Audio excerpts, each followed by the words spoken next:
Assalamualaikum warahmatullahi wabarakatuh. Pohon pepaya tumbuh berduri, tumbuh bersama bunga melati. Izinkan saya perkenalkan diri, moga-moga menyentuh hati. Nama diberi Nur Dahlia Alia Kalisha dan berusia 12 tahun. Saya merupakan anak didik SK Padang Staff yang terletak di Hulu Terengganu.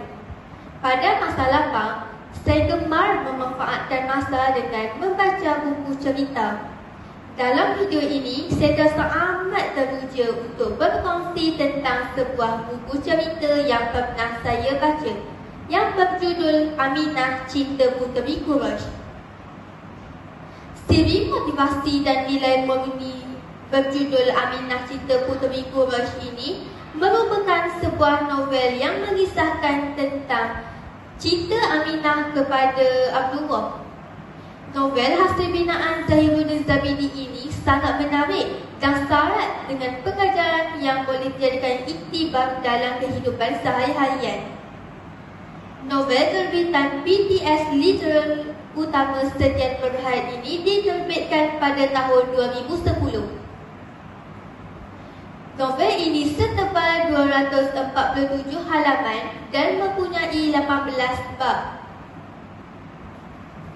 Ayo bersama saya kita mengamati dan mendalami lebih dekat lagi tentang novel ini. Novel ini mengisahkan tentang kisah cinta Aminah, kisah cinta seorang wanita kepada suaminya, iaitu Aminah binti Wahab, ibu kepada Nabi Muhammad SAW. Beliau digelar sebagai puteri kaum Quraisy pada zaman itu.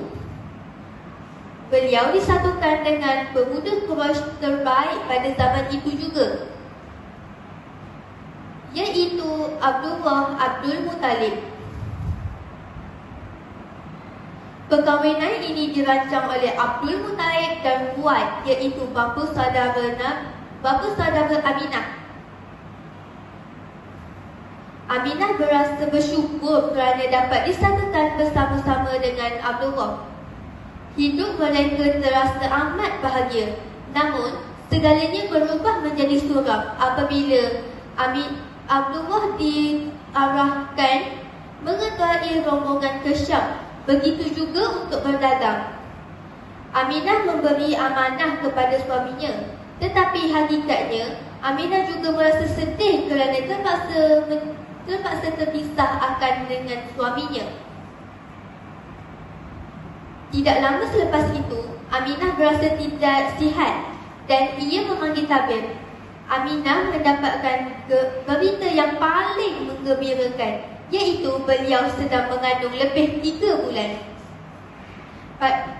Aminah berasa sangat gembira dan pada masa yang sama, ia juga berasa sedih kerana terkenang akan suaminya. Walau bagaimanapun, beliau tidak mengeluh, tetapi tetap tabah dan bangkit demi menjaga anaknya. Pengajaran yang saya dapat daripada buku ini, kita haruslah tabah walau apa ujian yang diberi oleh Allah Subhanahu Wa Taala. Sesungguhnya Allah menyayangi kita. Pada pendapat saya, gaya penulisan karya ini sangat menarik dan mudah difahami. Penggunaan bahasa yang digunakan juga memudahkan pelajar seperti saya untuk membaca kesudahan karya ini. Bahasa yang digunakan juga sangat dekat dengan jiwa anak-anak remaja. Buku kecil yang mempunyai 247 halaman ini mudah dibawa ke mana-mana dan mempunyai ilustrasi yang menarik. Dan sisipan ruangan glosari pada akhir halaman ini juga memudahkan pelajar seperti saya untuk mengetahui maksud-maksud perkataan yang ditulis dan dapat menambah kosakata yang sedia ada. Kesimpulannya, novel yang berjudul Aminah Cinta Puteri Quraisy ini mempunyai banyak pengajaran yang dapat menjadikan iktibar sehari-harian, terutama pada golongan pendidik. Ternyata masa kini amat mencabar kerana kehadiran generasi Y yang hauskan pendidikan yang sempurna. Sekian, wabillahi taufiq wal hidayah. Wassalamualaikum warahmatullahi wabarakatuh. Sekian, terima kasih.